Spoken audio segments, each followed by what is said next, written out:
할렐루야. 11월 14일 특별 새벽 기도를 시작하겠습니다.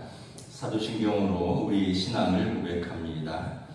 나는 전능하신 아버지 하나님 천지의 창조주를 믿습니다. 나는 그의 유일하신 아들 우리 주 예수 그리스도를 믿습니다.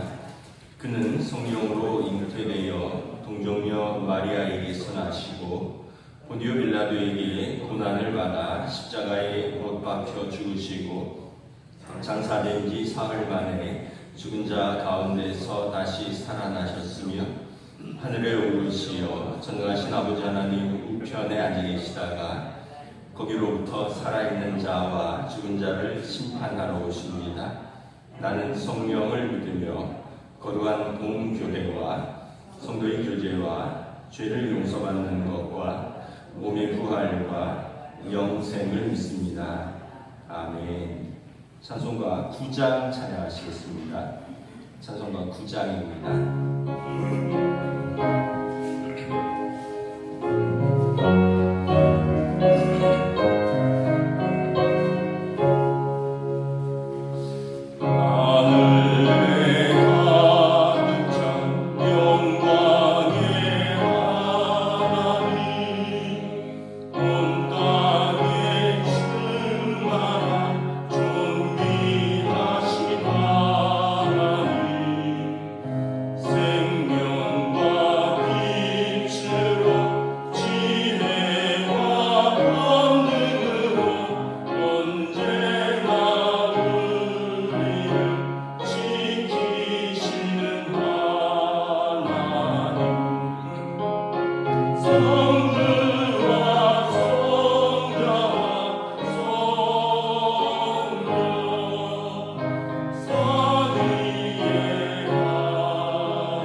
믿음의 주요 또 온전하게 하시는 이인 예수를 바라보자.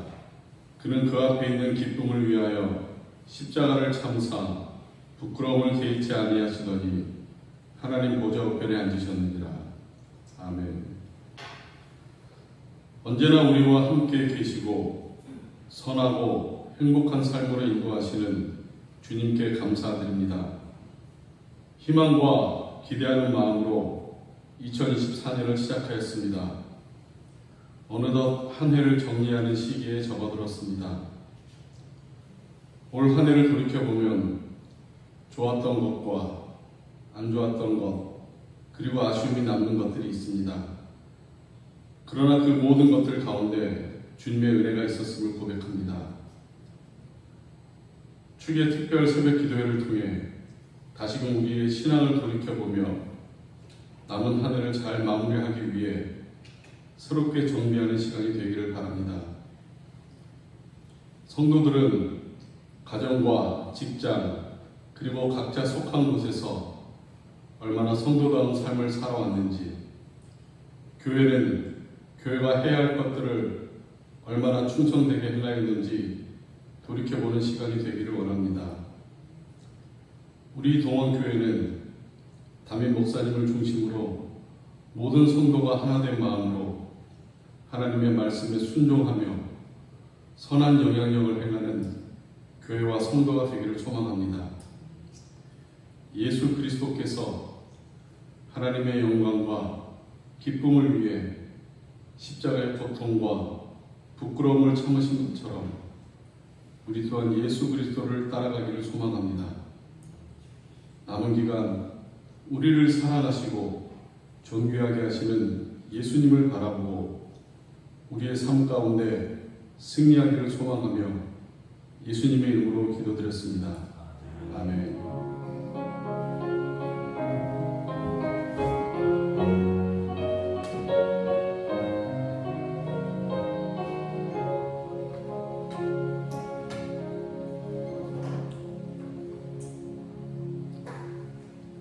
오늘 우리에게 주신 하나님의 말씀은 구약성경 말라기 3장 7절부터 12절까지 말씀입니다.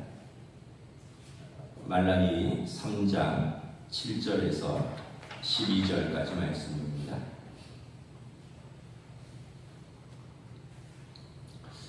다 찾으신 줄 알고 저 여러분들이 한 절씩 교도하도록 하겠습니다. 말라기 3장 7절부터 12절입니다. 만군의 여호와가 이르노라. 너희 조상들의 날로부터 너희가 나의 규례를 떠나 지키지 아니하였도다. 그런즉 내게로 돌아오라. 그리하면 나도 너희에게로 돌아가리라 하였더니 너희가 이르기를 우리가 어떻게 하여야 돌아가리까 하는도다. 사람이 어찌 하나님의 것을 도둑질하겠느냐. 그러나 너희는 나의 것을 도둑질하고도 말하기를 우리가 어떻게 주의 것을 도둑질하였나이까 하는도다. 이는 곧 11조와 엉엉 눈물이라. 너희 곧 온 나라가 나의 것을 도둑질하였으므로 너희가 저주를 받았느니라. 만군의 여호와가 이르노라. 너희의 온전한 11조를 창고에 들여 나의 집에 양식이 있게 하고 그곳으로 나를 시험하여 내가 하늘 문을 열고 너희에게 복을 쌓을 곳이 없도록 붙지 아니하나보라. 만군의 여호와가 이르노라. 내가 너희를 위하여 메뚜기를 금하여 너희 토지 소산을 먹어 없애지 못하게 하며 너희 밭에 포도나무 열매가 기한 전에 떨어지지 않게 하리니 너희 땅이 아름다워지므로 모든 이방인들이 너희를 복되다 하리라. 만군의 여호와의 말이니라. 아멘. 할렐루야. 특별 새벽 기도의 벌써 5째 날입니다. 하나님께서 은혜와 또 복을 주시기를 축복합니다. 이제 마지막, 내일 하루가 마지막입니다. 조금만 더 힘을 내시기 바랍니다. 우리가 말라기서를 통해서 포로에서 귀환한 이스라엘 백성에게 하나님께서 말씀을 주시는 거죠. 첫째 날은 하나님 사랑에 응답하라. 둘째 날은 하나님 경외함으로 응답하라. 셋째 날은 공동체의 언약에 응답하라. 그리고 어제는 하나님께 소망을 두라. 오늘은 하나님께 순종하라 라는 말씀을 전하도록 하겠습니다. 오늘 본문에서 말라기 선지자가 이스라엘 백성에게 그들의 불순종에 대해서 지적하고 책망합니다. 우리 7절 다시 한번 읽도록 하겠습니다. 시작. 만군의 여호와께 이르노라 너희 조상들의 날로부터 너희가 나의 규례를 떠나 지키지 아니하였도다. 그런즉 내게로 돌아오라. 그리하면 나도 너희에게로 돌아가리라 하였더니 너희가 이르기를 우리가 어떻게 하여야 돌아가리까 하는도다. 하나님께서 이스라엘이 조상 때부터, 그러니까 오래전부터 또 대대로 하나님의 규례를 떠났다고 말씀을 합니다. 규례를 떠났다는 얘기는 하나님의 말씀을 불순종했다는 얘기죠. 그러므로 하나님과 맺은 언약에 불성실하였다는 것입니다. 여러분, 불순종이 왜 나쁜가? 먼저는 하나님 아버지의 성품과 반대되기 때문에 그렇습니다. 하나님께서는 신실하시고 언제나 성실하신데 그 자녀들이 불성실하고 그다음에 신실하지 못하다면, 순종하지 않는다면 하나님의 자녀가 하나님 아버지의 영광을 가리우는 것이 되기 때문에 그렇습니다. 두 번째, 불순종은 하나님께 반역하는 행위입니다. 어느 조직이나 그렇지만 특별히 군대 같은 경우는 명령 불복종이 아주 큰 죄입니다. 전시에는 사형에 해당한다고도 할 정도로 큰 죄라고 하는데, 하물며 여러분, 만왕의 왕, 만군의 주, King of Kings, Lord of Lords, 이런 표현은 구약 성경에서 최상급을 말하는 겁니다. 아가서는 노래 중에 노래라, Song of Songs. 지성소는 거룩한 것 중에 거룩한 것이다, Holy of Holies. 그러니까 만왕의 왕, 왕 중의 왕, 주들 중에 많고 주 되시는 하나님의 명령을 우리가 불순종하면 정면으로 하나님께 대적하는 행위라는 것입니다. 세 번째, 불순종한 사람이 뿌린 그 불순종의 열매를 거두기 때문에 그렇습니다. 갈라디아서 6장 7절 말씀입니다. 스스로 속이지 말라. 하나님은 업신여김을 받지 아니하나니 사람이 무엇으로 심든지 그대로 거두리라. 창세기 3장에 보면 선악과를 먹지 말라고 하는 그 하나님의 명령에 불순종해서 아담과 하와가 선악과를 먹었죠. 이것을 단순히 먹은 행위에 그치지 않고 그들이 자기들의 수치를 깨닫게 되었습니다. 그리고 그들이 하나님을 두려워하여 하나님의 낯을 피하게 되었습니다. 결국은 그들은 하나님과의 온전한 관계를 지속할 수 없었고 낙원에서 쫓겨나야 했습니다. 그 불순종의 결과는 그냥 그것으로 끝나지 않고 그 결과가 에덴에서 쫓겨나는 결과로 이어졌던 것입니다. 모세의 인도로 약속의 땅에 정착했던 이스라엘도 마찬가지입니다. 반복되는 불순종 가운데 결국은 그 열매는 약속의 땅에서 쫓겨나는 것입니다. 바벨론으로 유배되어 70년간의 포로 생활을 하게 되는 것입니다. 그래서 7절에 너희 조상들의 날로부터 너희가 나의 규례를 떠나 지키지 아니하였도다. 그런지 너희가 할 일은 내게로 돌아오라는 것입니다. 그리하면 나도 너희에게로 돌아오리라. 그러니까 하나님의 그 언약 안으로 돌아오면 하나님께서도 다시 그들에게 언약에 성실하게 했다는 것입니다. 이에 이스라엘이 반문합니다. 7절 하반절에 보면 우리가 어떻게 하여야 돌아가리까 하는도다. 이거는 이제 뭘 어떻게 해야 되는데요? 이런 질문이죠. 몰라서 그럴 수도 있고 알지만 모른 채 하는 것일 수도 있습니다. 이스라엘이 하나님을 떠난 규례는 수없이 많겠지만 하나님께서 오늘 본문에서는 하나님이 성전을 버려둔 것에 대해서 명확하게 하나를 찍어서 책망하십니다. 8절 우리 함께 읽도록 하겠습니다. 시작. 사람이 어찌 하나님의 것을 도둑질하겠느냐? 그러나 너희는 나의 것을 도둑질하고도 말하기를 우리가 어떻게 주의 것을 도둑질하였나이까 하는도다. 이는 곧 11조와 봉헌물이라. 오늘 말씀에 보면 너희가 나의 것을 취하였다는 거예요. 아주 노골적으로 도둑질하였다라고 표현을 써서 읽는 분도 마음이 불편하고 듣는 분도 마음이 불편한데 하나님께서 그렇게 말씀을 하시죠. 그러니까 이스라엘이 우리가 언제 하나님의 것을 도둑질하였습니까? 하나님께서 대답하십니다. 이는 곧 11조와 봉헌물이라. 말라기서의 앞뒤의 본문을 좀 자세히 읽어보면 이스라엘이 11조와 봉헌을 하지 않은 것은 아닌데 온전히 하지 않았고 또는 불성실하게 무책임하게 인색하게 했다는 것을 알 수 있습니다. 3장 10절에 보면 온전한 11조를 드려보라, 이 말씀을 통해서 볼 때 그들이 온전히 하지 않았다는 것을 알 수 있고요. 우리가 지난 말씀에서 1장 8절에 너희가 희생 제물을 드리면서 눈먼 것, 저는 것, 병든 것을 골라서 하나님께 드렸다라고 책망합니다. 봉헌을 드리긴 드리되 자기를 위해서는 아끼지 않으면서 하나님을 위해서는 아끼고 형식적으로 인색하게 드렸다는 것입니다. 말라기 3장 10절에 보면 성전은 하나님의 집인데 이스라엘 백성이 11조와 봉헌물을 온전히 드리지 않으므로 하나님의 집에 양식이 떨어지게 되었다는 것입니다. 그 결과 레위인과 제사장들이 성전을 섬기는 사역을 제대로 감당할 수 없었고 그들은 자신들의 생계를 위해 성전을 떠나 다른 수단에 호소하지 않으면 안 되었습니다. 그래서 결국 성전이 문을 닫고 버려지는 결과를 가져왔다는 것입니다. 이 내용을 느헤미야서에서 상세하게 다루고 있습니다. 이스라엘 백성이 바빌론 포로 생활 70년 만에 유대 땅으로 돌아옵니다. 1차로 스룹바벨과 학개 선지자가 돌아오는데 제사장 스룹바벨이 성전을 건축을 합니다. 예루살렘의 솔로몬 성전에 무너진 자리에 성전을 건축합니다. 2차 귀환으로 학사 에스라가 돌아와서 하나님의 말씀을 그들에게 가르칩니다.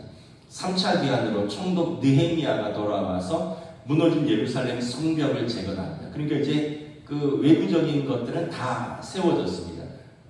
성벽이 세워졌고 그 안에 성전이 세워졌고 그런데 이 성전을 에서 제사를 드릴 제사장과 성전을 섬긴 레위인들이 없는 겁니다. 뭐 성전에 노래 부르는 자, 성전에 뭐 파수꾼, 문을 지키는 자, 뭐 곡간을 지키는 자들, 이런 자들, 레위인들이 없는 겁니다.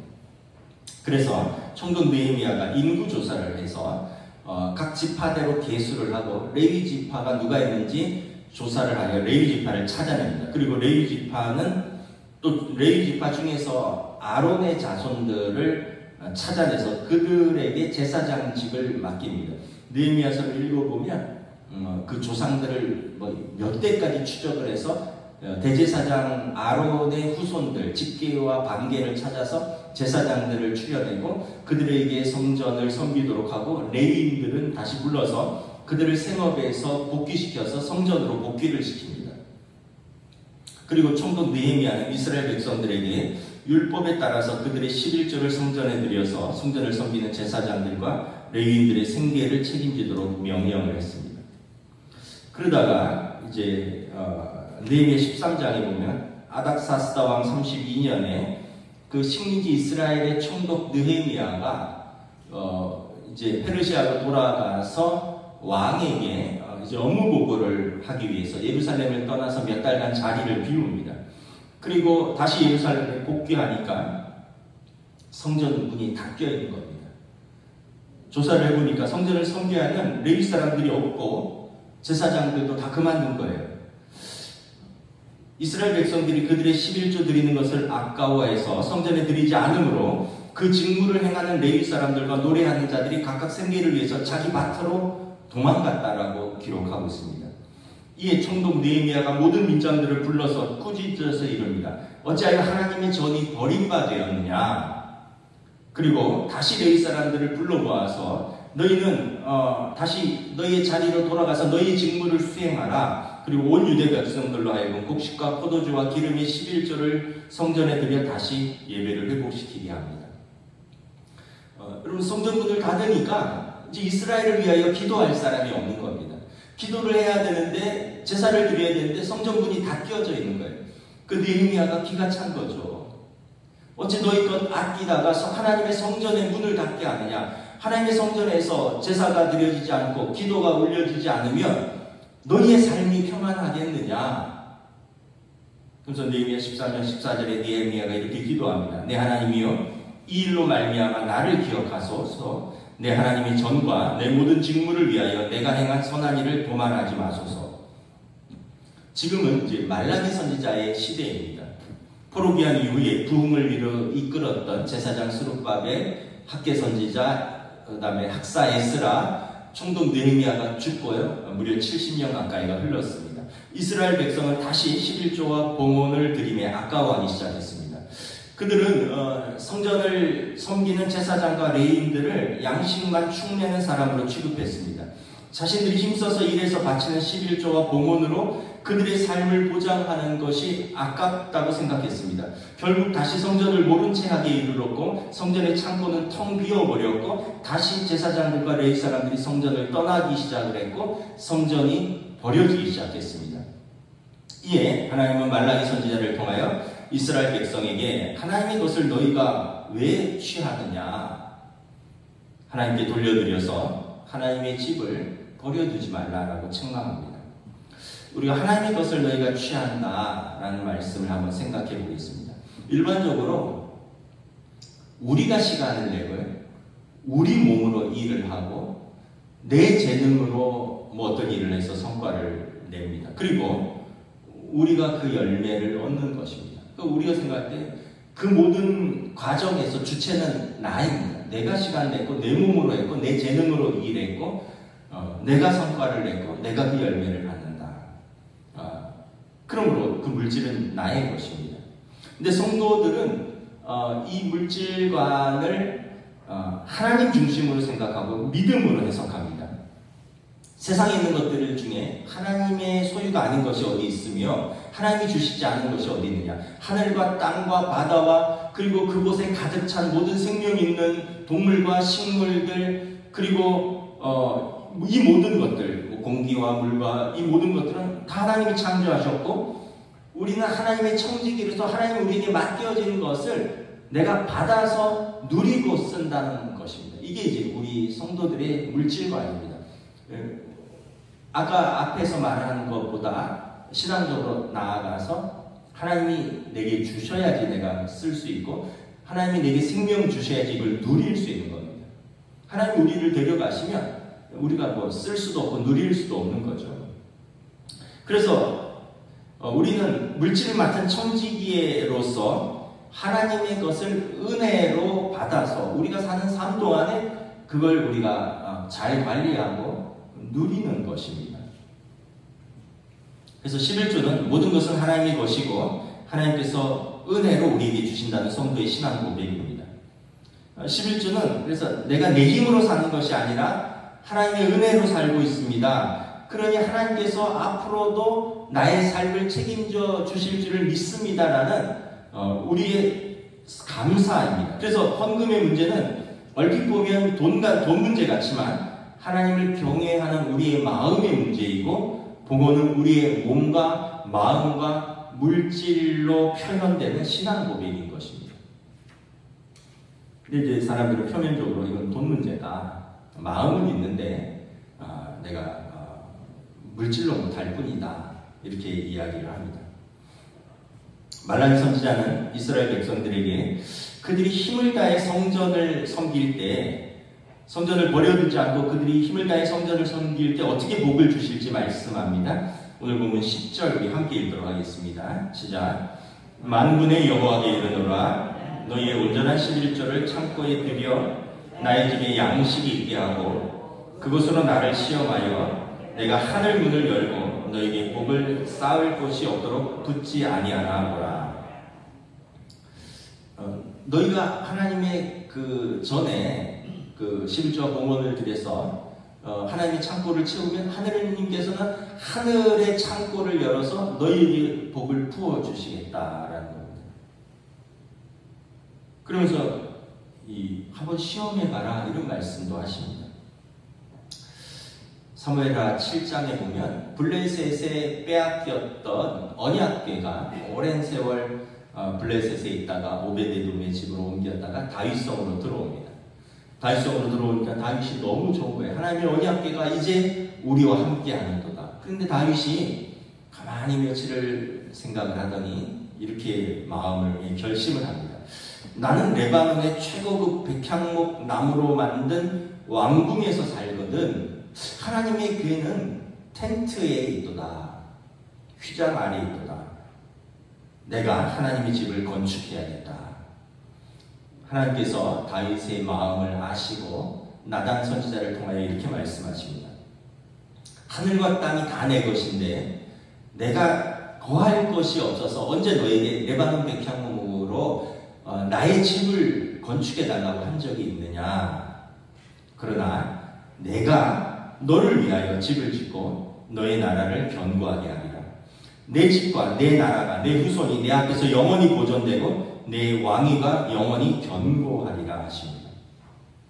다윗은 하나님을 향하여 마음만 먹었는데 하나님께서 그 마음을 받으시고 그의 나라와 그의 자손들과 그의 집에 영원한 그 왕권을 확보를 해주십니다.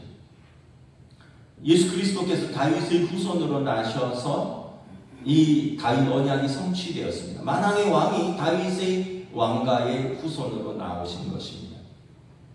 마태복음 6장에서 예수님이 말씀하십니다. 너희를 위하여 보물을 하늘에 쌓아두라. 우리가 예수님의 말씀에 따르면 우리가 신앙생활을 하면서 하는 모든 믿음의 역사, 사랑의 수고, 소망의 인내, 또 하나님의 이름으로 하는 선교와 구제, 이 모든 것들은 우리가 이 땅에서 하는 것이지만 우리 이름으로 하늘 창고에 쌓는 것이라는 거죠. 하나님께서 하나도 빠짐없이 기억하시고 우리가 하늘에 쌓은 것들을 하나님께서 갚아주시겠다고 말씀을 하는 것입니다. 예수님께서 마태복음 6장 산상보훈에서 너네 맨날 땅에다 쌓아두는데 거기 도둑도 있고 거기 녹슬고 도둑이 와서 훔쳐가고 녹슬어서 못 쓸게 되고 하늘 창고에는 도둑도 없고 녹도 쓸지 않는다. 너희를 위하여 너희의 보물을 하늘에 좀 쌓아봐라 말씀을 하시는 겁니다. 하나님께서 기억하시고 갚으신다는 거죠. 11절 공독하도록 하겠습니다. 시작. 만군의 여호와께 이르노라. 내가 너희를 위하여 메뚜기를 금하여 너희 토지 소산을 먹어 없애지 못하게 하며 너희 밭에 포도나무 열매가 기한 전에 떨어지지 않게 하리라. 그럼 곡식이 잘 결실하고 있어요. 그래서 이제 다음 주면 추수를 해야 되는데 어디서 메뚜기 떼가 새까맣게 날아온 겁니다. 그래갖고 곡식을 다 털어먹었어요. 농민의 마음이 어떻겠습니까? 다 들어가죠. 황당하죠. 여러분 포도나무에서 포도가 잘 익어가고 있어요. 곧 수확해서 출하를 앞두고 있습니다. 그런데 갑자기 태풍이 몰아닥쳐서 심한 비바람에 포도나무가 다 낙과해버렸어요. 상품성이 떨어져서 팔지도 못하고 1년 농사가 다 땅에 떨어졌습니다. 망연자실하지 않겠습니까? 무슨 말씀이에요? 하나님께서 눈동자와 같이 우리를 지키시고 보호하시지 않으면 우리 인생 우리가 노력해서 우리가 씨를 뿌리고 때가 되면 우리가 거둘 줄로 아는데 씨를 뿌리는 것은 농부지만 거두게 하시는 것은 하나님의 주권이라는 거예요.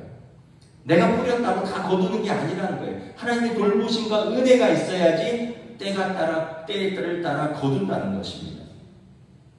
우리가 살면 살수록 우리 일상에서 모든 것이 별일 없고 무탈한 것이 얼마나 큰 하나님의 은혜인지 깨닫습니다. 별일 없는 것이. 우리 만나면 인사하잖아요. 안녕하세요 그러잖아요. 안녕하세요라는 말은 별일 없고 무탈하다는 뜻이에요. 그래서 옛날에 밤새 안녕하셨어요. 우리나라가 전쟁도 겪고 하도 험한 일들이 많으니까 어른들이 만나면 밤새 안녕하셨어요. 밤새 별일 없으셨어요. 이런 이야기잖아요. 여러분 별일 없다는 게 얼마나 큰 은혜인지 몰라요. 별일 없다가 별일 생기면 어떻게 됩니까? 우리 삶의 염려와 근심이 우리를 사로잡습니다. 염려와 근심만 사로잡나요? 거기에 돈도 들어가요. 우리가 재물을 버는 것도 힘들지만 애써서 땀 흘려 번 재물을 이게 잘 관리하고 지키는 것도 참 어려워요. 어제 제가 아는 목사님이 이렇게 전화가 왔어요. 이런저런 얘기를 하는데 목사님이 나 췌장암 판정을 받았어. 이러는 거예요. 참 마음이 또 어떻게 할 말이 없더라고요. 어떻게 할 말이 없어요. 채 60이 안 되셨는데 참 우리 인생이 그럼 그 뭐 병이 걸리면 거기에 들어가는 비용, 몸과 마음의 소진 얼마나 또 많은 물질이 들어갑니다. 저는 미국에서 처음 가서 중고차를 샀는데 7,500불 주고 미국 큰 트럭이 아니라 밴을 샀어요. 7인승 가정용 밴. 그런데 6개월 있다가 에어컨이 고장난 거예요. 캘리포니아는 더워서 에어컨 없으면 살 수가 없어요. 에어컨 고치니까 1,200불 들어요. 6개월 타니까 엔진이 또 나가버렸어요. 엔진 교환하는데 또 1,000불 들었어요. 또 몇 개월 있다 보니까 또 라지에타가 또 나갔어요. 라지에타 교환하는데 200불 들었어요. 와, 이 그냥 미치겠는 거예요. 없으면 타고 다닐 수 없으니까 생활이 안 되니까 차를 유지해야 되는데 이거 6개월마다 1,000불, 1,200불, 뭐 200불, 300불 들어가니까 이 그냥 감당이 안 되는 거죠. 어느 목사님이 그래요. 교회에 사이좋은 부부가 있었는데 어느 날 신방을 갔는데 그 사이좋은 부부가 냉랭하더래요. 왜 그런가 물어봤더니 부인 권사님이 어제 대판 부부싸움을 했대요. 왜 그러냐 했더니 남편이 주식 매매를 하는데 뭐 단타를 한대요. 잘은 모르겠대. 단타 매매를 하는데 최근 뭐 3개월 사이에 수천만 원을 손실을 봤다는 거예요. 단타 매매를 해갖고 부인이 진득하게 좀 가지고 있든지 하든지 해서 뭘 그렇게 해서 그걸로 소고기나 사 먹으면 아깝지는 않지 수천만 원이 몇 개월 만에 날아가는. 그래서 어제 부부싸움을 했는데 신방을 하니까 이게 회복이 안 돼서 그냥 두 분이 냉랭한 거예요. 미국에서 목회할 때 어떤 가족이 형사사건에 휘말렸어요. 자녀가. 그리고 이제 경찰 조사 단계에서 변호사를 사는데 1만 불이 드는 거예요. 형사사건이니까. 이게 구속이 되느냐 안 되느냐 이거가 엄청나게 예민해서 10,000불이 들어요. 그래서 이제 이 경찰에서 검찰로 넘어가고 기소가 확정돼서 재판으로 들어가니까 다시 변호사를 선임하는데 또 10,000불이 또 들어가는 거예요. 그러니까 이 어떤 형사사건이 휘말리니까 재판받느라고 수천만 원이 들어가는 거예요. 참, 이게 별일 없다는 거, 안녕하다는 거, 이게 우리 힘으로 되는 게 아니에요. 우리가 인간적으로 계산해보면 힘들어 일해서 돈 벌어서 세금 내고 애들 교육시키고 우리도 먹고 살아야 되는데 그 꼬박꼬박 헌금까지 내야 되느냐. 우리가 인간적인 계산을 하면 저도 어렵다고 생각합니다. 그런데 우리가 하나님을 의지하는 거예요. 하나님의 돌보심, 하나님의 지켜주심, 하나님의 보호하심, 하나님의 복주심의 약속을 믿는 것입니다. 하나님께서 별일 없도록만 지켜만 주셔도 우리 삶이 얼마나 큰 은혜인지 몰라요. 우리 삶에 하나님의 은혜가 절대적으로 필요합니다. 하나님께서 메뚜기가 토지 소산을 먹어 없애지 못하도록 막아주셔야 합니다. 하나님께서 포도나무 열매가 기한 전에 떨어지지 않도록 돌보아 주셔야 합니다. 씨를 뿌리는 것은 농부이지만 거두는 것은 하나님의 은혜임을 우리가 기억해야 됩니다. 마지막 12절 우리 함께 공동합니다. 시작. 너희 땅이 아름다워짐으로 모든 이방인들이 너희를 복되다 하리라. 만군의 여호와의 말이니라. 이스라엘이 지금 포로에서 돌아왔습니다. 땅이 황폐해졌어요. 버려둔 땅이었습니다. 그곳에 하나하나 세워갑니다. 성전을 세우고 성벽을 재건하고 자기 집들을 세우고 그들이 하나님께로 돌아옵니다. 삶만 돌아왔을 뿐만 아니라 말씀으로 돌아왔고 하나님의 규례에 순종하기 시작하면 그들의 삶이 회복되고 황폐했던 땅이 아름답게 회복될 것입니다. 그러한 이스라엘을 보면서 하나님을 알지 못하는 이방인들이 이렇게 말할 것입니다. 하나님께서 너희와 함께 하시니 이스라엘은 복되도다. 하나님께서 은혜로 우리 삶을 돌보아 주실 때 우리 삶이 회복되고 또 회복되고 아름다워진 우리 삶을 통하여 하나님께서 우리 하나님이 되시고 우리는 그의 백성이 된 것을 온 세상이 알게 될 것입니다. 기도하겠습니다. 이 시간 함께 말씀을 붙들고 기도하겠습니다. 너희 조상 때부터 너희가 나의 규례를 떠나 지키지 아니하였노라. 너희로 돌아오면 나도 너희에게로 돌아가리라. 너희가 나의 것을 취하고도 무엇을 하였는지 알지 못한다라고 말합니다. 만군의 여호와가 이르노라 온전한 11절을 참고해 드려 나의 집이 양식이 있게 하고 내가 그것으로 나를 시험하여 하늘 문을 열고 너희에게 복을 쌓을 것이 없도록 붙지 아니한가 보라 말씀하고 있습니다. 오늘 우리의 삶에서 하나님의